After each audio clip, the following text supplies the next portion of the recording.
Katia Woods with the Philadelphia Tribune. Good morning. How are you two? Good. How are you, Good. How are Katia? you? Excellent. Clearly, I need what you have, Michael, because I'm like, woo. But anyhow, this Everybody needs what Mike season, gets. Everyone needs his energy. listen, come on, boss girl. She's playing chess, not checkers, and dad doesn't see it. And I love it because in this, in this series, the women don't always get to play these type of characters and make these type of moves. So talk about how much fun it is that Stella is the puppet master. Oh, it's so much fun. It's so much fun. And I think, in 1967 in New York, there weren't a lot of women who would have actually been gangsters at that time. However, I got to play that, and that was so much fun. And I love that her arc goes in that direction. Yeah. Absolutely. And Michael, you think you're gonna run her, but you're learning that, the girl with the nice hair flip is really the one flicking the switches. You know what I mean? Because he is so focused on revenge and getting his territory back and all of that, that he's not seeing the moves. And I kind of like that. Yeah, I think that that's true. I think Stella, Lucy's character, has always been a blind spot for Joe in certain ways. That opens him up to betrayal. But also, if I can, stand and defend Joe on one particular point, is that he sees in her the ability that nobody else sees before. So I see her value as an operator in this world before her father does. And once he sees it, he gets a little annoyed and he wants to take that back. But yeah, I think Joe has always seen her for the power that she has and the strength that she has and the ability and the smarts. I just think he's got a very big, soft blind spot when it comes to her, and that opens him up for And TREOUBLE, man. and she does all she can to keep it that way. 100%. Yeah, she's You playing know, that. She's playing that like a playing guitar. the Yeah, yeah. that's right. I would never. To say is I feel like her wardrobe also informs what type of style we're getting, right? When she's in the boots and the mini dress and her perfectly coiffed hair and she's smoking a cigarette, and I was like, ooh, it's about to go down. Where she has that look like me, and I kind of love that. Do you get to partner with wardrobe on it? Because I'm like, Yeah, I was just like, oh, she's about to do something. Her hair is laid. yeah. Sarah Lux does the costumes is just an absolute genius, and really, we worked on that. And Sarah was very intentional about creating outfits that were so glamorous and so gangster that it could be like that thing where you wouldn't suspect what she's planning, and she can sort of fool you with her little like flicks and skirts and boots, and meanwhile be plotting everyone else's demise. Yeah, Absolutely. that's Genius. Love it. Love it. underneath. Yeah.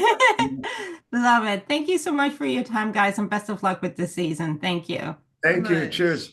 Hi, Chris. I'm Katia Woods with the Philadelphia Tribune. How are you this morning? I am great. Shout out to Philly. Hey. Let's talk a little bit about where Harlem is in transition because we are now post Martin Luther King, we are post Malcolm X, and we have Bumpy also rethinking his role in the community, especially as a Black man. Talk about your approach in how to craft the season and still keep, we're more conscious this season, but at the same time, we still have some loose ties from last season. So talk about your approach on how to bridging the gap. What a great question. A couple ways.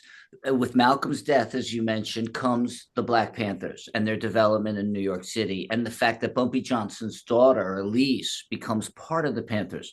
Bumpy's cool with the Panthers' mission. He's not so cool with having his daughter on the front lines of a militant group where you could have gunfire coming at you at any time. So the Panthers are a new addition to the show. On the crime side, you've got Bumpy do two things. He swore to Malcolm that he would stop dealing heroin. He'd stop dumping poison on the community. And so we watch this season as he struggles to try to fulfill that promise to Malcolm. And it ain't going to be easy. So there's drama there. Not to mention who should come up from North Carolina, but Frank Lucas. Young Frank Lucas. 10 years younger than the Denzel we saw in American Gangster, played by Rome Flynn.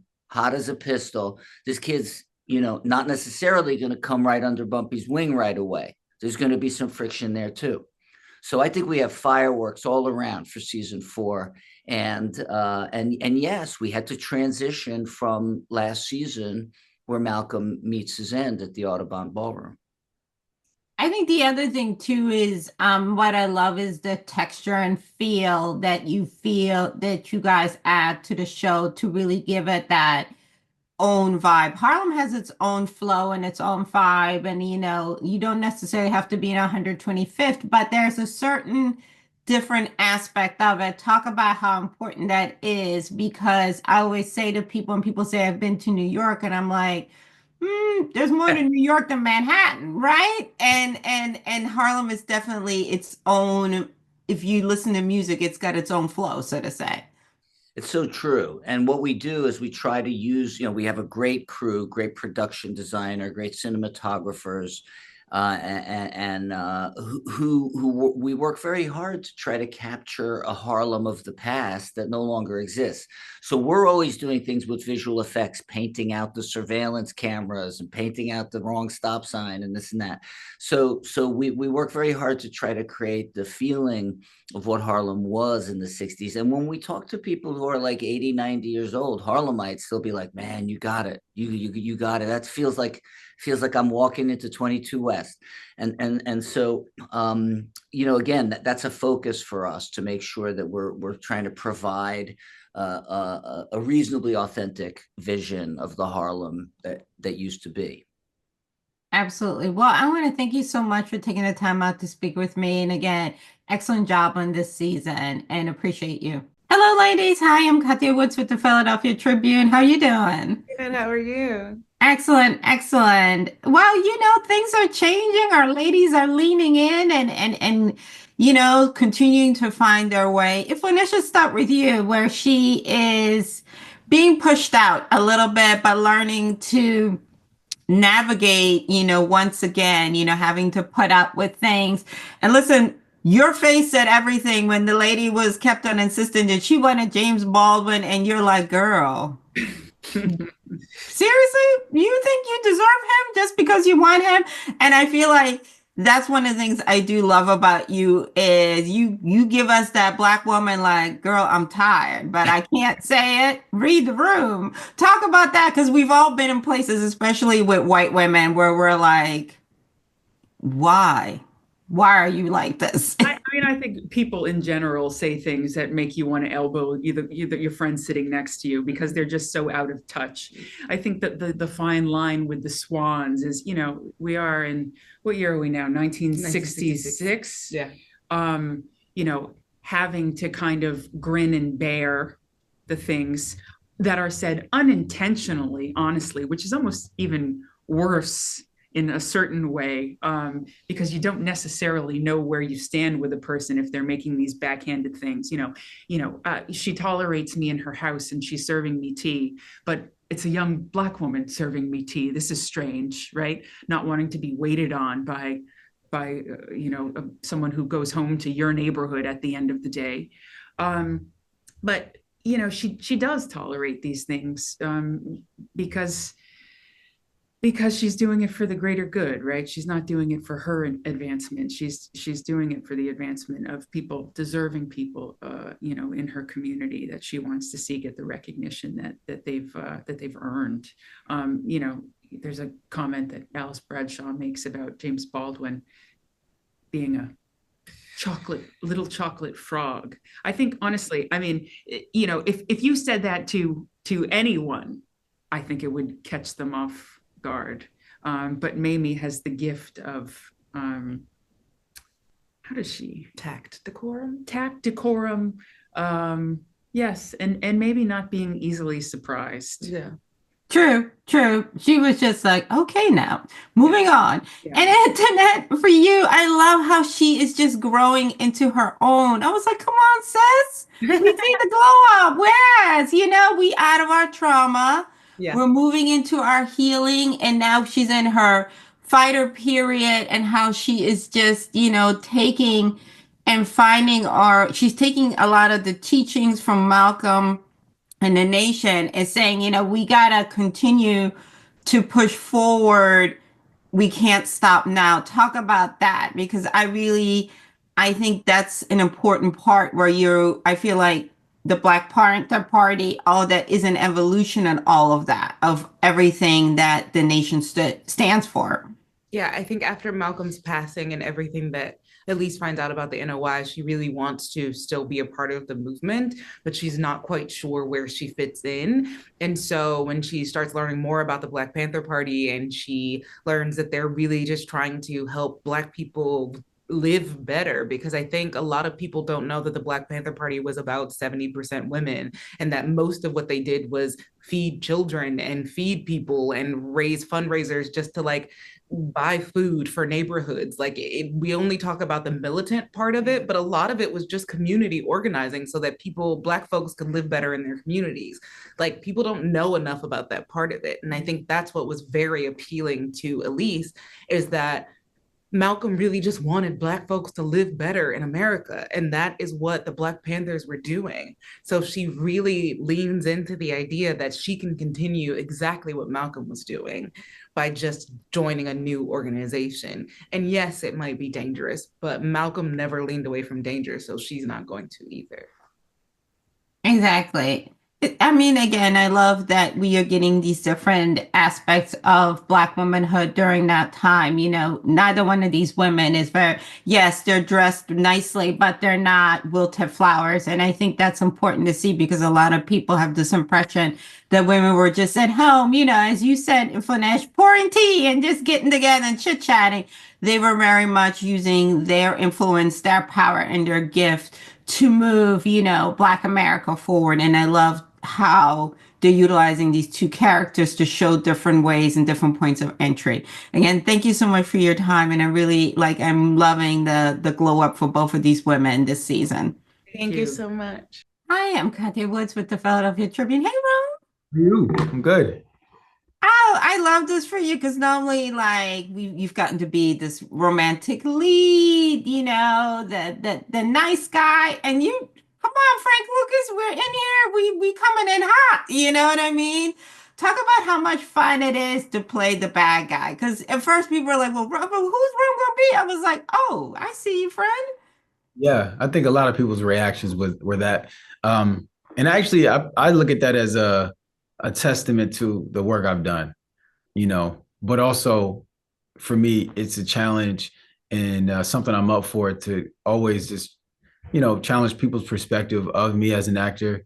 And this gave me the perfect opportunity to do that. I get to play a character who is ruthless, unforgiving at times, relentless, but also there's a level of empathy and depth to him as well, which I feel like those other characters I've played have sort of set the table for me to approach playing him now. 100%. We meet a different Frank Lucas than the one that Denzel played. We meet him at the beginning of his journey, and he's hungry to prove himself. And he looks at Harlem as this place where he can be on the come up, you know what I mean? Where he sees everything. I'll talk about that, being able to craft a different image. He's not quite as polished and as seasoned. He's more or less like he sees an opportunity, and he's like, I'm gonna take advantage. He's very opportunistic. Yeah. I think when he gets to Harlem, he feels like that a lot of them are easy victims. I think he thinks that they're not as smart as him, and that he feels like he's able to navigate Harlem because of where he came from, and feeling like that was just such a lot more dangerous and heavier lifestyle and upbringing that he had, that when he comes to Harlem, it feels like a little bit of a slower pace. And I think he he has like a blissful ignorance about him that sort of helps him become who he becomes ultimately. Um, I think if he was a lot more cautious and paid a lot more attention to the other players that were in Harlem, that he wouldn't end up where he is now, where he ends up toward the end, you know. And so he learns along the way how to navigate Harlem because it's not the South. And, you know, he had to learn the hard way a couple times.